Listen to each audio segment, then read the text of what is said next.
नमस्कार, अभिवादन अनि नमो नमः। सदा झैं आज पनि आइपुगेको छु म भवानी शंकर भट्टराई। तर आज म फरक विषय लिएर उपस्थित भएको छु। सधैँ संस्कृतमा बोल्ने र संस्कृत कथा भन्ने म आज नागपञ्चमीका विषयमा नेपाली भाषामा केही कुरा बताउने अनुमति चाहन्छु। र नागपञ्चमी हामी प्रतिवर्ष श्रावण शुक्ल पञ्चमीमा धुमधामसँग मनाउँछौँ। सनातनी परम्परामा श्रावण शुक्ल पञ्चमीमा नागपञ्चमी मनाउने उत्तरी परम्परा रहेको छ भने फेरि दक्षिणतिर चाहिँ मङ्सिर शुक्ल पञ्चमीमा मार्गशीर्ष शुक्ल पञ्चमीमा उनीहरू नाग पूजा गरेर नागपञ्चमी मनाउँदा रहेछन्। जे जस्तो भए पनि हामीले श्रावणमा मनाए पनि दक्षिणीहरूले मङ्सिरमा मनाए पनि नाग पूजाको प्रचलन चाहिँ सनातनी परम्परामा परापूर्वकालदेखि नै चलिआएको हामीले देखेका बुझेका सुनेका छौँ। र नागपञ्चमी हामी नागको पूजा गर्छौँ र अरू बेला हामी फेरि सर्प पनि भनिरहेका छौँ। के रहेछ त सर्प र नागको विषयमा भिन्नता भनेर मैले यसो एक दुई ठाउँ खोजनीति गरिहेरेँ। केही भिन्नता रहेन रहेछ। सर्प हामी सामान्य कथनमा प्रयोग गर्छौँ अथवा अपमानित ढङ्गबाट प्रयोग गर्नु पर्यो भने हामी सर्प भन्दा रहेछौँ भने सम्मान गर्नु पर्यो भने आदर गर्नु पर्यो भने पूजाका सन्दर्भमा प्रयोग गर्नु पर्यो भने चाहिँ हामी नाग भन्दा रहेछौँ। नाग पूजा, नाग वंश, नागलोक, नागकन्या यी सबै सम्मानका निम्ति प्रयोग गरिएका शब्द रहेछन्। तर सर्प चाहिँ सपेरा, सर्प लगायतका शब्दहरू चाहिँ हामी सामान्य कथनमा अथवा अपमानजनक कथनमा प्रयोग गरिरहेका रहेछौँ। र अर्को कुरा आयो नागपञ्चमी।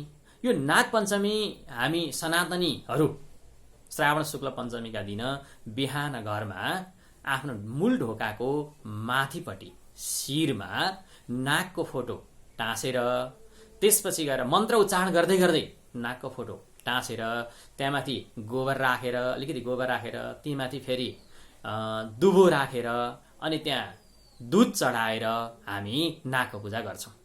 त्यति मात्रै होइन, नाग स्थानमा, नाग मन्दिरमा नागहरूको वासस्थान भएका जे ठाउँहरू छन्, जुन ठाउँहरू छन् ती ठाउँहरूमा पनि हामी नागको पूजा गर्दछौँ। यसरी हामी नागपञ्चमी मनाइरहेका छौँ, मनाउँदा रहेछौँ। र यो नाग पूजाको चलन चाहिँ कहिलेदेखि चलेछ भनेर मैले एक दुई ठाउँ खोजनीति गरिहेरेँ। खोजनीति गर्दै जाँदाखेरि हामी कहाँ पुग्यौँ भन्दाखेरि राजा परीक्षितको मृत्युको प्रसङ्गसँग यो कुरा जोडिन पुग्दो रहेछ। यहाँहरू सबैले सुन्नुभएको पनि होला, परीक्षित राजाको मृत्युको प्रसङ्ग जुन श्रीमद् भागवतमा आउँछ, अन्यत्र पुराणहरूमा पौराणिक कथाहरूमा पनि आउँछन्। राजा परीक्षित एक दिन जङ्गलमा शिकार खेल्न हो अथवा अन्य कुनै प्रयोजनले जाँदै रहेछ। जङ्गलमा जाँदै गर्दा उनी अचानक श्रृंगी ऋषिको आश्रममा पुगेछन्। श्रृंगी ऋषिको आश्रममा पुगेर यसो हेरे, श्रृंगी ऋषि तपस्यारत छन्। राजा आइपुगे। राजालाई उठेर अभिवादन पनि छैन, सम्मान पनि छैन, केही पनि छैन। तपस्या गरिरहेछन्, छोड्दैनन्, हलन चलछन् ऋषि। त्यो देखेपछि राजालाई रिस उठेछ परीक्षितलाई। र यत्रो राजालाई सम्मान नगर्ने, इज्जत नगर्ने यो ऋषिलाई म श्राप दिन्छु अथवा यो ऋषिलाई चाहिँ म सर्प घाँटीमा बेरिदिन्छु भनेर यसो हेरेछन्। हेर्दाखेरि एउटा नजिकै सर्प भेटिएको छ, मरेको सर्प भेटिएछ र त्यही मरेको सर्प ऋषिको घाँटीमा बेरिदिएछ। त्यो बेरिदिएपछि ऋषिपुत्रलाई रिस उठेछ। कतै ऋषिपुत्र नभनेर ऋषि नै जागे भन्ने पनि छ है। ऋषिपुत्रलाई रिस उठेछ र रिसाउँदै ऋषिपुत्रले भनेछन्, महाराज, हजुरले जुन मरेको सर्प मेरा पिताजीको घाँटीमा बेरिदिनु भएको छ त्यो नि हजुरको काल बनोस्। आजको 7औं दिनभित्रमा यो मरेको सर्प जीवित बनोस् र हजुरलाई मारिदियोस् भनेर चाहिँ यसरी श्राप दिएछ। श्राप दिइहाले। त्यसपछि अब राजा दुखी भएर त्यहाँबाट प्रयाण गरे। केही समय, त्यसको 7 दिनभित्रमा नभन्दै ऋषिको श्राप बमोजिम राजाको मृत्यु पनि भयो। राजाको मृत्यु भइसकेपछि राजाका पुत्र जन्मेजयले रिसको आवेगमा आएर एउटा सर्पयज्ञ गराउनु पर्यो भनेर उनले सोचे। सर्पयज्ञ यसरी गराउन लाग्यो कि सम्पूर्ण सर्पहरूलाई त्यहीँनिर आगोमा बोलाउने, आह्वान गर्ने, बोलाएपछि उनीहरू आउनै पर्थ्यो। आइसकेपछि आगोमा होम्ने, मार्ने, यस किसिमको क्रम सुरु भयो। सर्पका मन्त्रहरू उच्चारण गर्न थाले ऋषिहरूले। सर्पहरू आउँदै मर्दै आउँदै मर्दै आउँदै मर्दै मर्न थाले। यस्तो कुरा भइरहेको देखिरहेका एकजना सर्पवंशका शुभचिन्तक आस्तिक मुनिलाई नरमाइलो लागेछ र राजा जन्मेजयकामा गएछन् र भनेछन्, महाराज, हजुरले नकाम गरिबक्स्यो। यो प्रकृतिमा बाँच्न पाउने अधिकार त ती सर्पहरूको पनि छ नि। राजा र सर्पको प्रसङ्ग, राजाले मरेको सर्प घाँटीमा लगाइदिएको प्रसङ्ग र ऋषिले श्राप दिएको प्रसङ्ग त व्यक्तिगत प्रयास मात्रै हो, व्यक्तिगत प्रसङ्ग थियो। त्यो सबै सर्प जातिसँग सम्बन्धित प्रसङ्ग थिएन। तसर्थ हजुरले नकाम गरिबक्स्यो, यी सर्पहरू सबैले बाँच्न पाउनुपर्छ भनेर ऋषिले अनुरोध गरेपछि जन्मेजयले यसो सम्झिन्, झल्यास सम्झिन्, हो मैले ठिक गरिनँ, गलत गरेँ मैले, किनभने यी सम्पूर्ण सर्पहरू पनि प्रकृतिका अभिन्न अङ्ग हुन्, यिनीहरूले पनि बाँच्न पाउनुपर्छ, बाँचुन् भनेर राजा जन्मेजयले भनिदिएछन्। र भनेपछि सर्पहरूको ल ठिकै छ, यी सर्पहरूले पूजित हुने अवसर पनि प्राप्त गरून् भनेर त्यो पनि घोषणा गरिदिएछन् राजाले। र त्यस दिनदेखि सर्प पूजाको, नाग पूजाको, सर्पलाई नाग भनेर पूजा गर्ने प्रचलन चल्दै चल्दै चल्दै आएको हो भन्ने हामी पौराणिक कथन भेट्दछौँ। त्यति मात्रै होइन, सर्पसँग सम्बन्धित प्रसङ्ग थुप्रै छन्। शिवजीको घाँटीमा सर्पको नागको माला छ, त्यस्तै भगवान विष्णुको शय्यामा पनि शेषनाग छन्, अनि समुद्र मन्थनका बेलामा पनि सर्पलाई, वासुकी नागलाई नेती अर्थात् डोरी बनाइएको छ। यस्ता थुप्रै थुप्रै प्रसङ्गहरू पनि छन्। त्यस्तै अलि पछाडि गएर कुरा गर्ने हो भनेदेखि गौतम बुद्धको शिरमा पनि, शिरको मुकुटमा पनि सर्पको सङ्केत छ। अरू थुप्रै थुप्रै प्रसङ्गहरू सर्पसँग जोडिएका छन्। र पछाडि आएर नागलोक, नागवंशका कुराहरू पनि आएका छन्, नागाल्यान्डकै प्रसङ्गहरू पनि छन्, थुप्रै छन्। त्यसकारण नाग जातिसँग सम्बन्धित अनेकौँ किम्वदन्तीहरू, काठमाडौँतिर भक्तपुरतिरका किम्वदन्तीहरू पनि थुप्रै छन्। यस्ता थुप्रै प्रसङ्गहरू हामी सर्पसँग सम्बन्धित पाउँछौँ।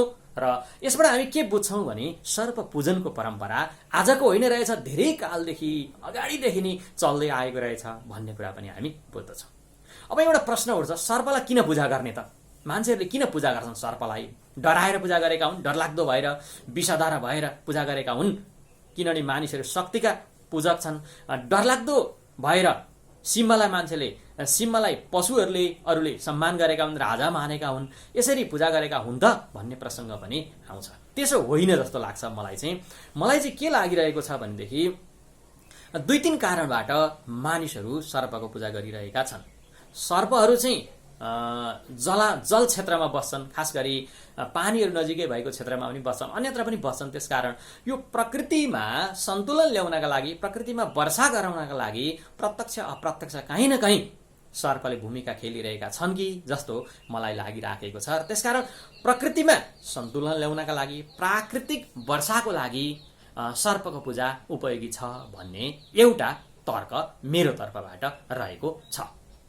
र अर्को, सर्प पूजाका विषयमा वैज्ञानिकहरूले पनि सर्प किन आवश्यक छ भन्ने विषयमा वैज्ञानिकहरूको पनि एक दुईवटा तर्क रहेछन्। के तर्क रहेछन् भनेर मैले खोजनीति गर्दै होइन, जीव वैज्ञानिकहरूले गरेको अनुसन्धानबाट के कुरा पत्ता लागेको रहेछ भने सर्पले टोक्दाखेरि प्रयोग गरिने, त्यसको रोग निवारणका लागि प्रयोग गरिने जुन एन्टी स्नेक भेनम छ, त्यो एन्टी स्नेक भेनम निर्माणमा पनि सर्पको विषको प्रयोग गरिँदो रहेछ।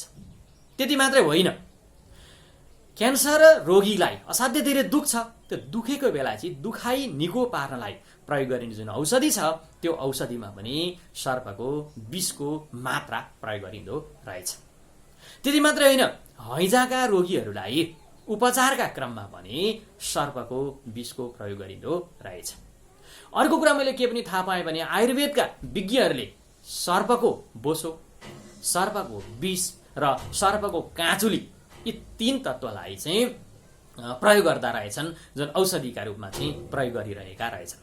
यी सबैबाट हामीले के बुझ्यौँ भने सर्प प्रकृति मैत्री रहेछ, यो इकोसिस्टमलाई सन्तुलित गराउनका लागि पनि आवश्यक रहेछ।